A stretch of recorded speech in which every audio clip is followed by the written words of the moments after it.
Well, good morning, church. Good morning to those of you on our online location. That includes you, Paulden location. I saw you guys are there this morning. Welcome to you. We're so glad you're joining us. Those of you, I saw somebody from Ohio in there. I think her name was Tracy. Somebody down in Maricopa. And so welcome. Glad you guys are with us. Prescott, how are we? I got a really important question for you. Chiefs or Eagles?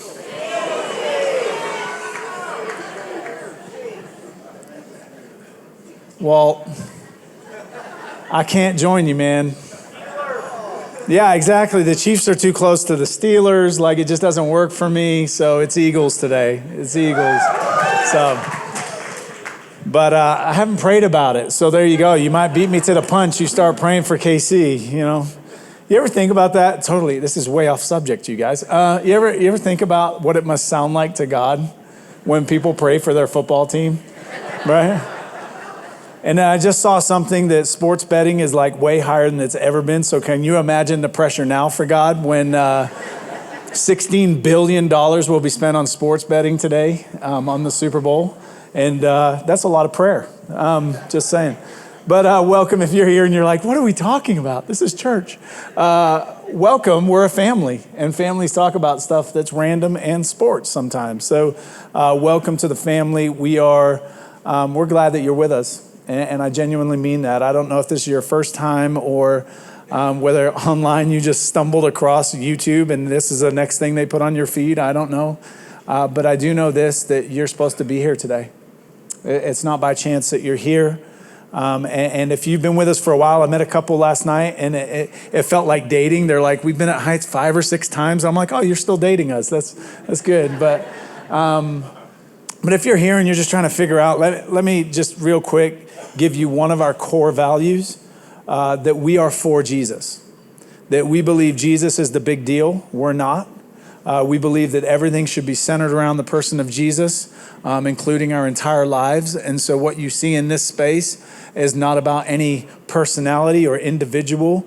As good as the worship team is, it's not about how good they are or the personalities involved.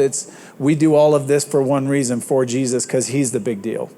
And so we just want you to know that out the gate. Like, if that disappoints you, I'm sorry, but we're not budging from that. And we will anchor and hold to Jesus and make much of him in all that we do. So, but welcome. Those of you that have been on the ride for a while, welcome to you. Glad you're still part of the family. And can you believe we get to do this together?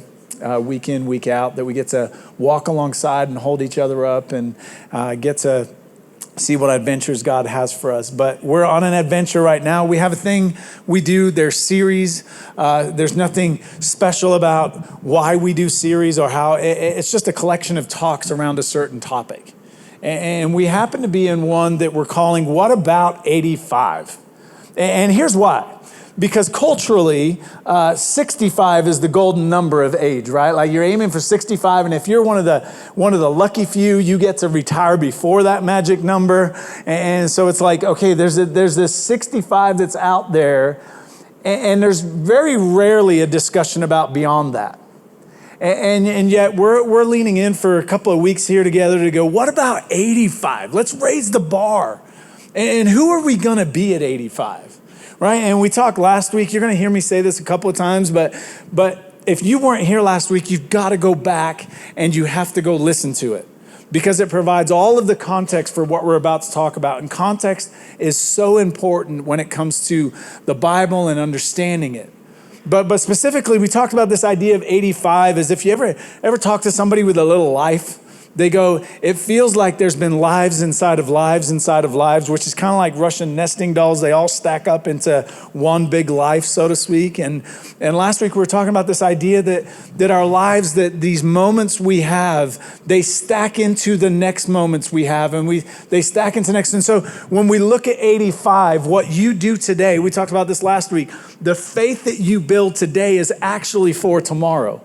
That who you want to be tomorrow, it's in today that's found. The way that you walk with God, the way that you stand and trust today will impact when you hopefully get to 85. And it's taken out of the life of a man named Caleb. And last week we looked at Joshua chapter 14, but it says this, now then, just as the Lord promised, he has kept me alive for 45 years since the time he said this to Moses while Israel moved about the wilderness. So here I am today, 85 years old. I'm just curious, do we have anybody in the room that you are 85 or older in the room today? Right here, Bill, I see you. I see you, Bill. Anybody else? Back corner. Anyone else? Online, let us know if you are. Here's what I want to do. Can we give a giant round of applause for them?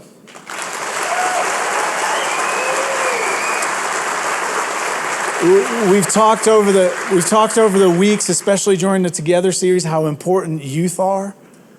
Can I tell you how important you guys are? Can I tell you how much the church needs you? I think I missed somebody back here. I thought I saw a hand, but we need you. We need your wisdom. We need your years of walking with God. We need your faithfulness. And we need you to know that you're vitally important to our church family. And there's something about this moment where Caleb declares, I'm 85 years old, that he goes on to say, I am still as strong today as the day Moses sent me out. I am just as vigorous to go out to battle now as I was then. Now give me this hill country that the Lord promised me that day. You yourself heard then that the Anakites were there and their cities were large and fortified. But the Lord helping me, I will drive them out just as he said. Like, that's the goal. That's what we're aiming for, right? To be 85 and go, man, we're still strong and vigorous. We're still willing to go take the land. We're still willing to go and do what God has called us to do. But the way that we get there is in these moments, as life builds, we have to build into it the faith and the fortitude. Caleb's waiting 45 years for the promise of God to come true. And if you're like me, like I get this sense, this moment, that when I think of 85, I'll be real honest with you, I'm like, I don't know if I'll be alive. I know what I've done to this body, right? And then I start to process, like, if I do get to 85, there's a good chance I'm not walking very well. It already hurts at 47, let alone 85, right? There's a good chance that all of a sudden, when I think of 85, I start to think of the limitations, right? I don't think the way my grandma did. My Nana used to, at 85, she would leave her house and she would collect along the street for those that were still alive. She would collect their shopping lists. And she lived in England, so she would walk up to the town. She would go to the store, buy the groceries, come back, and she would drop things off for her neighbors on her way back. I'm like, if I can be 85 and still doing that. But when I think of 85, I think of limitations. And that's why I want to talk today, like lean into this idea of limitations, because we all have them. We all have limitations in our life. If you think about it, the different stages of life point this out. If you're in high school and you want to buy a car, guess what your biggest limitation is? I don't have enough money to get the car that I want, right? Resources are your limitation. Or maybe it's your freedom that you're like, I got these thing called parents and they keep telling me what to do, right? You have this limitation of feeling like you've got parents guiding you. But then you think about it, you lean into your 20s and maybe you're single and you have this feeling of a limitation of singleness, right? That it comes with these limitations of loneliness. And those things are very real, but the reality is that in that season, that's what you're experiencing. You get married, you have a whole nother set of limitations. You got this thing called a wife telling you what to do, gentlemen, right? But the reality is that when you get married, when you say yes to someone, you're actually putting a limitation on, because now you have to think and gear your life around another human being, which you haven't had to really do to that point. Now think about this. You get to the stage of parenting. There's all kinds of limitations you're aware of, right? It's like, okay, God, you really trusted me with another one, right? You trusted me with this little human being. I know how messed up I am. How do I not mess it up, right? And there's these limitations. I'm very aware that when it comes to parenting, I have no clue, that I've never been here before. And that continues on, that as you get into advanced years of life, the limitations that come physically, the limitations that come from spaces that you didn't really anticipate, that your brain tells you you're 23 and your body tells you you're 85, right?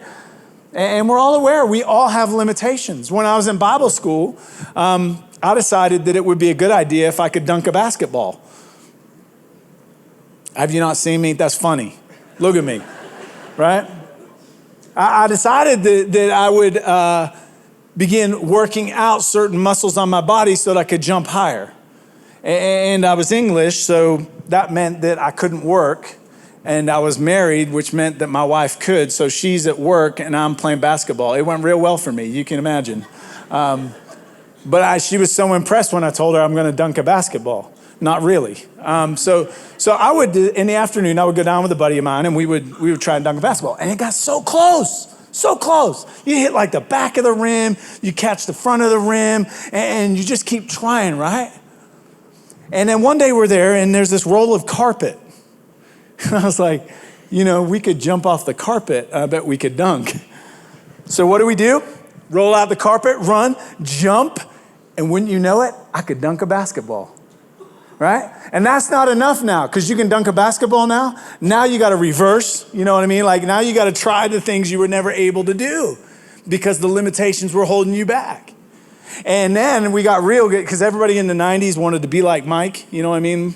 And so like, I'm going to be like Jordan, the poster, his tongue hanging out, leaning over. So we decide we're going to roll the carpet back a little bit. And I run up and launch off that thing, slam the ball down, hold on to the rim, feet come up.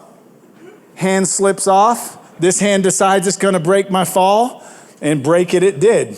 My wrist in several places. And then I got to go home and tell my wife. She was so proud. So proud.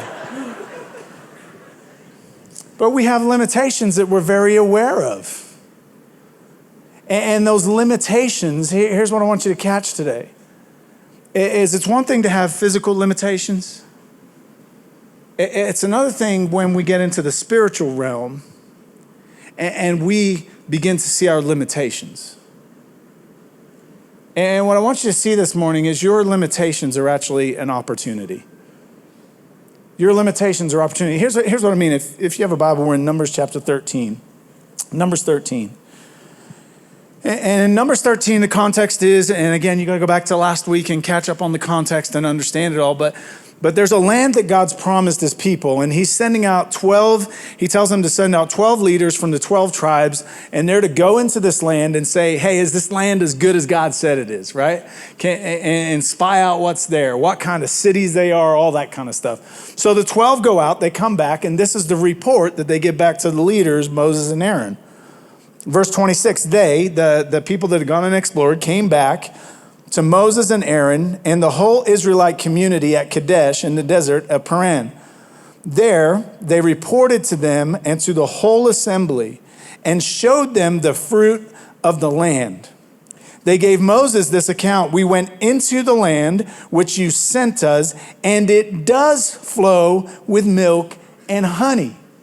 So they've gone into the land, and what God had told them before is, hey, this land is exceedingly good. It flows with milk and honey. It's flush. And as proof of that, they come back and they've got grapes and pomegranates and figs. And they go, here's the fruits. What are they doing at this moment? The ones that have gone out and explored, they've come back and they've gone, it's just like God said. Everything God told us, it's true. What he said about this space, here, taste it, taste and see that the Lord is good. And so they're in this moment of backing up and believing what God has said. Verse 28, but the people who live there are powerful, and the cities are fortified and very large. We even saw the descendants of Anak there. And we'll talk about that in a minute, what that is, but they get into this land. And they go, it's so good. It's exactly like God said. Oh, but the people, man, they're so powerful. And what have they just done? On the one hand, they've said everything that God said is true. And on the next hand, they've looked at themselves, at their limitations.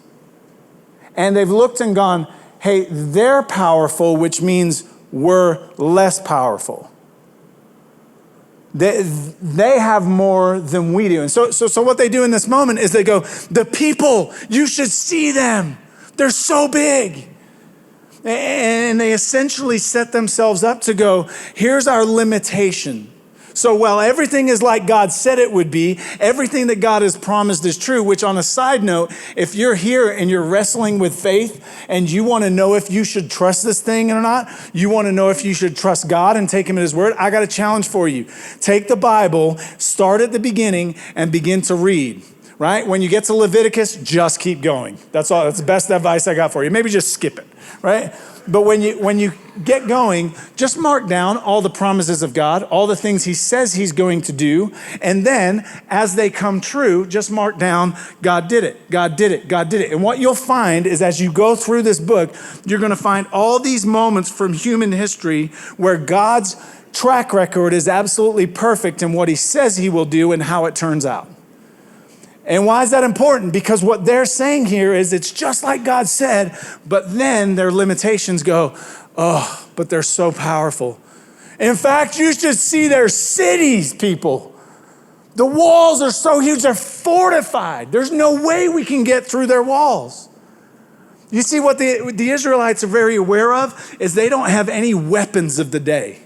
What I mean by that, because you're like, well, what was the weapon of the day? It was chariots. And chariots that were wrapped in steel and iron, right? They don't have any of that. They don't have any way to break down a wall to a city. And so they're looking at this and they're looking at what they have and they're going, our limitations are so great. There's no way we could get in there. Be real careful. Be real careful when you only see your limitations.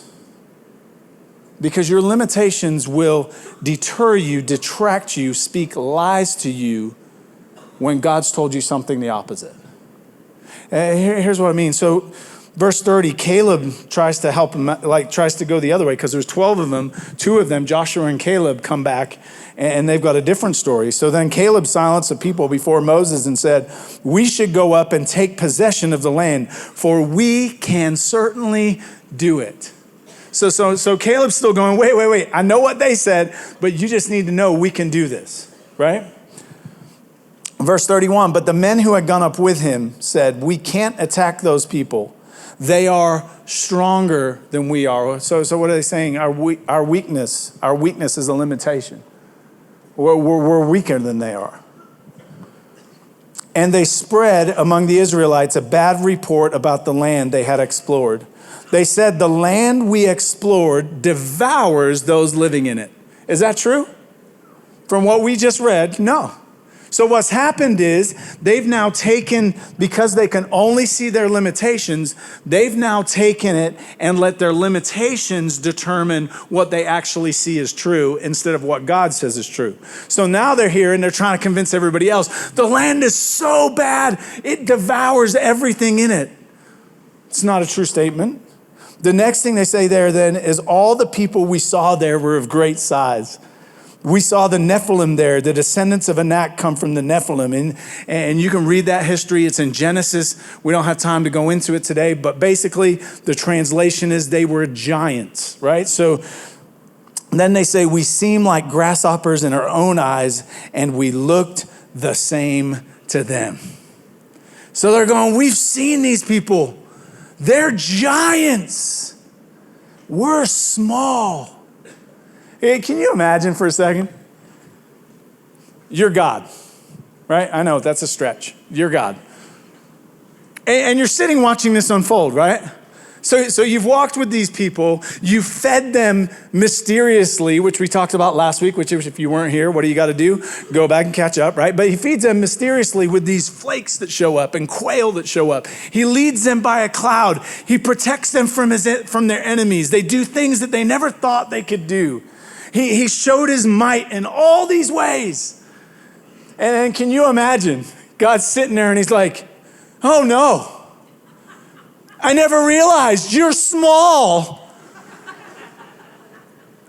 Hey, I think we made a mistake. We made the Nephilim big. They're the enemy. We messed this up. It's like, can you imagine from God's perspective that like he's somehow surprised at their limitations? He knew exactly who he made them, right? He's not caught off guard by that. Can I tell you that he made you exactly like he knows you need to be with your limitations? That your limitations are good because they're given by God? We don't like to hear that. You know why? Because limitations mean we're out of control. And we live in America where the religion is control. And so it's this moment where this is a gospel we're not used to. That my limitations are to be embraced. Here's what I mean. In my world, y'all, I still don't understand why God made an introvert do this. I don't get it. I know my inadequacies. I know who I am. I know that when I do this, that it's way outside of my comfort zone. I know that when I go into the lobby and do that part of this role, that I'm just leaning into my inadequacy. And here's the thing, that I see other lead pastors and leaders of churches, and I watch them work a room like no other, and I'm like, God, I am not like that. And yet God calls us. And he knew the limitations before, right? And so this idea of limitations, God asks us to embrace them because they're good for us. Why? Because it means that we have to trust him. And the limitations, let's not beat these people up, because where it goes next, right? They spiral. I mean, just listen to this. That night, all the members of the community raised their voices and wept aloud. All the Israelites grumbled against Moses and Aaron. Wouldn't you love to be Moses and Aaron? The entire nation is grumbling against you. Lucky. And the whole assembly said to them, if only we had died in Egypt or in this wilderness. Wait, they're like, death is better than this. Death is better than our limitations, right? And then they go on, why is the Lord bringing us to this land only to let us fall by the sword? Our wives and our children will be taken as plunder. Wouldn't it be better for us to go where? Back to Egypt. They're like, our limitations are so much. Hey, it's going to be better for us if we go all the way back here. And I'm saying here because if you were here last week, you know this was Egypt, right? All the way back to Egypt where what? We were slaves, where we were mistreated, where we didn't know if our children were boys, if they were going to survive. We go all the way back to this space. They're like, it's better if we go back there than have to walk through our limitations into what God's called us to. Your limitations are given by God. And before we beat them up, can we just be honest that limitations create things like fear? Anybody who's got a health issue in the room and you can't fix it, you don't understand it, the natural side of that is what? That I'm fearful, that it creates anxiety. Or if there's something that's bigger, think about it for a second, church. Like our limitations are very clear. You know why? If you ever forget them, just look at Park Collective. It's way bigger than us. And yet what has God called us to? He's called us to a calling that is way bigger, that makes me and should make you very aware of our inadequacies. Like just 2 weeks ago, we opened up 2 more classes for our upside preschool. right? But that in itself is a stepping into limitations and inadequacies, where we look at them and go, these limitations we have are creating opportunities for God to show up. Why? Because we don't have more money. We don't have more teachers. We don't have more. You think about Park Collective as a whole. There's a debt there that I don't know what God does with it, but I know that he's called us to it. And we have a moment where we step into our limitations. You think about on a personal side, when anxiety rages and depression and fear and loneliness and all these things that compress in because we see how limited we are.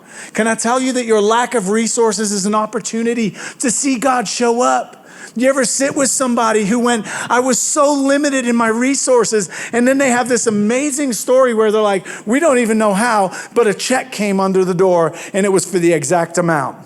And when we tracked it down, the person said, I was just rounding out my bank account and God told me to give it to you. It's the stuff we don't understand. It's like when somebody's in a hospital and we feel the limitation of I can't do anything to help them. And that limitation becomes an opportunity to sit and ask the God who heals to do some healing. And then you get testimony of somebody who shouldn't be alive is alive because God showed up and healed them. We all have limitations. But we have a God that is beyond our limitations. You know that, right? We have a God that goes beyond what we think is possible. And when we lose sight of who God is, which in this case, they've lost sight of who God is. Why? Because they're so focused on their limitations that they limit God. Be careful that you don't limit God by your own limitations. So Caleb has a different voice. Caleb jumps in verse 5, or carries on in verse 5. It says, then Moses and Aaron fell face down in front of the whole Israelite assembly gathered there. Joshua, son of Nun, and Caleb, son of Jephunneh, who were among those who had explored the land, tore their clothes and said, so now only two of them out of an entire generation, only two of them will ever see this land. Will ever enter this land. And said to the entire Israelite assembly, the land we passed through and explored is exceedingly good. It's exceedingly good. What is Caleb doing in that moment? Oh, he's aware. He went in. He knows how small he is. He knows how big the enemy is. He knows how big the walls are. He knows how fortified they are. He's seen the giants with his own eyes. But what he chooses to do is go back to what he knows is true. So in your limitations, may I encourage you, how do you make it through your limitation? You go back to what you know is true. What has God told you that is true? And you stand there. What had God told him? It was exceedingly good. And what had God told him? You will take the land. So notice where he goes next. If the Lord is pleased with us, he will lead us into that land, a land flowing with milk and honey, and will give it to us. You notice he doesn't say, hey, if we go in there, we're strong enough, we're more powerful, we can do this. No. He goes, hey, if the Lord is pleased with us, he's going to give us that land. And then he takes it a step further. Only do not rebel against the Lord. Don't go against what the Lord showed you. Obey is what he's saying. Because we will, and do not be afraid of the people. Sorry. So do not rebel. Do not be afraid. Don't let fear drive you. Because we will devour them. Their protection is gone. He doesn't even see the walls anymore. Why? Because God's not with them, he's with us. And God has told us he's going to do this. So those giants that are hidden behind those great big walls, he makes a declaration here. Hey, don't worry about it. Their protection is gone. Why? Because God is with us, which is why he ends the way he does. But the Lord is with us. Do not be afraid of them. What you need to know is when you stand on truth, and take God at his word, that he is with you through your limitations. He walks with you through everything you see. So that fear, that anxiety that's welled up, that I can't attitude. God walks through that with you. What is your responsibility? I'm going to obey what he's told me to do, no matter the limitations I can see. I need to walk with him. And church, we shouldn't be surprised. We shouldn't be surprised. What do I mean by that? Your story, those of you that have crossed the finish line of faith with Jesus, your story, the truth that your feet should be planted on, right, is this exact story.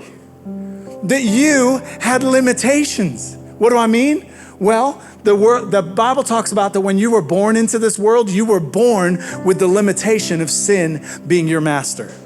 What is sin? Sin just means that everything I think about is about me and not about anybody else, including God. And so when you build your life on sin, right, it becomes destructive to everything else because it's about you. But here's what's fascinating, is your limitation of sin, what we also understand is that you can't overcome it. You're not greater than sin. In fact, you are no match for your sin. Some of you are still trying to defeat your sin with self-help, and I'll just work a little harder, and can I tell you, you're gonna be exhausted and you're gonna fail. Because you have a limitation. You cannot defeat sin in your life. Which is why God goes, I'm gonna go through that limitation for them. I'm gonna show up in person. I'm gonna go to a cross. And I'm gonna take every single individual person's sin and put it on me. I'm gonna pay the price for their sin and defeat sin for them. I mean, the Bible goes a step further. If you don't like the sin language, you're definitely not gonna like what I say next. Because the Bible refers to you as dead, even though you're breathing. And what the gospel does is the gospel takes you from death to life. That when Jesus showed up and spread out his arms and died on the cross and went to a tomb, that when he rose again, what happened is you rose to new life. You're no longer dead, you're alive. Why? Because he went through your limitation. What was your limitation? Death. What was your limitation? Sin. What did he do? He paid for sin and he bought life for you.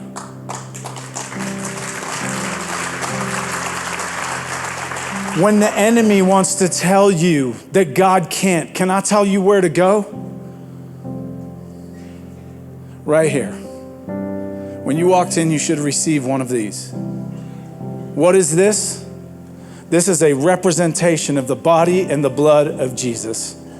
What does it do? It reminds you of truth. Remember what we said? When Caleb's facing his limitations, where did he go? Back to what he knows is true. What do you know is true today?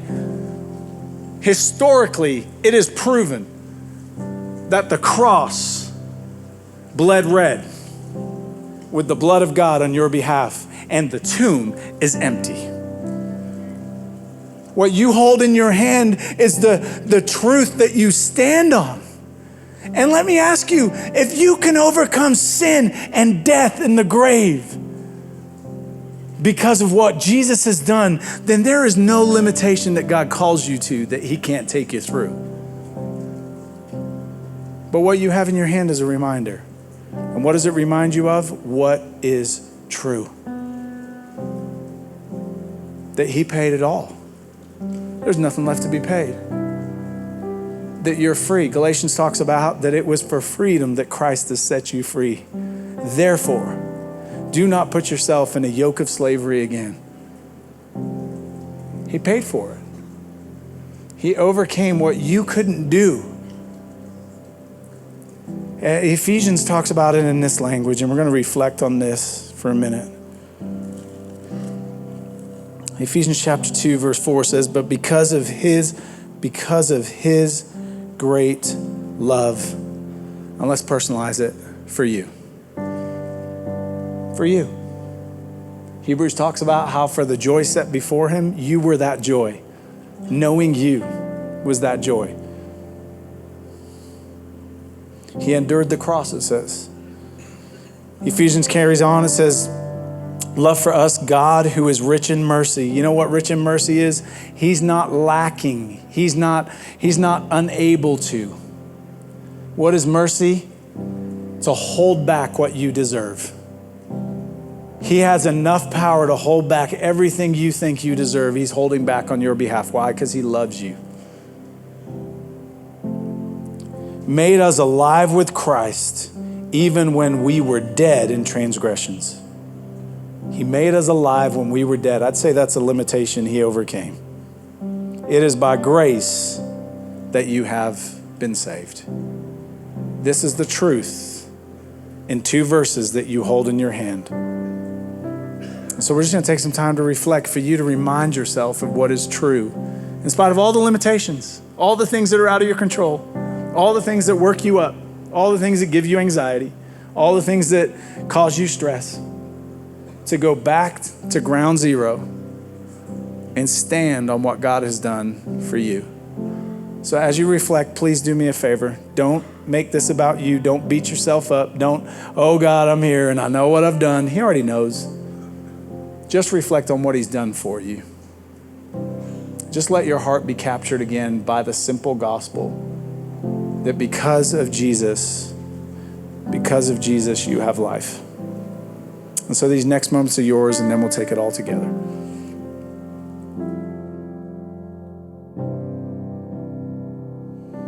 I love that when Jesus sat around the table with his disciples, that he took simple bread and yet gave it significance for them to stand on the rest of their lives. That the eternal God, creator, sustainer, all-powerful, all-knowing, would put on human form so that God could step in your place and my place and take what should hold us and torture us and destroy us, to take it and nail it to a cross that we could walk free. If you ever doubt, is God for you? Look at the cross, where he proved that he went beyond your limitation to give you life. And so he took bread and he broke it and he gave it to them. He said, remember, do this in remembrance of me.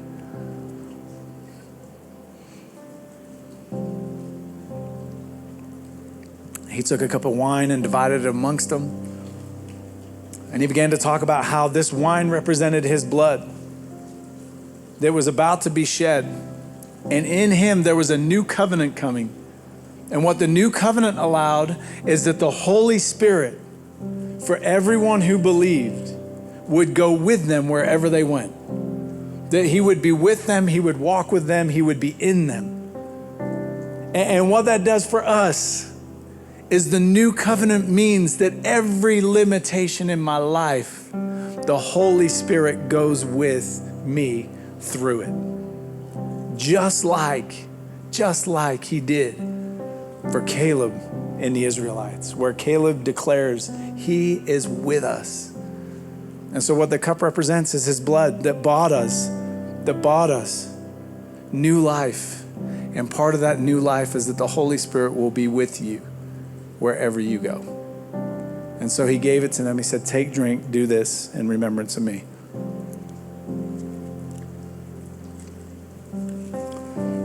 God, we thank you this morning. Thank you for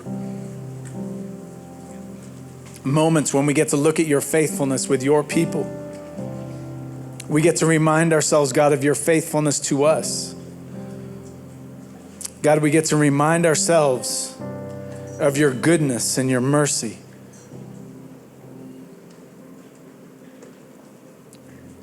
God, thank you for doing for us what we could not do for ourselves. Thank you for breaking the chains that held us so tightly. God, thank you for the reminder that your grace is overwhelming. Thank you for the reminder that, God, our limitations that we face are opportunities to trust. God, would you make us your people, that in our teenage years and younger, we learn to trust you. That in our 20s and 30s, God, you use our limitations to build our trust in you. That God, in our 40 and 50s, would we be looking for promises 45 years out? And God, would we have a testimony that however many years you give us, we are still as strong and as vigorous to chase what you put in front of us. But God, thank you for the anchor of the cross that reminds us as we stand and we sing, God, would we use our whole bodies to declare this amazing grace, this amazing story. And would you remind us and anchor us afresh in truth before we leave this space. In your name, everybody said, amen.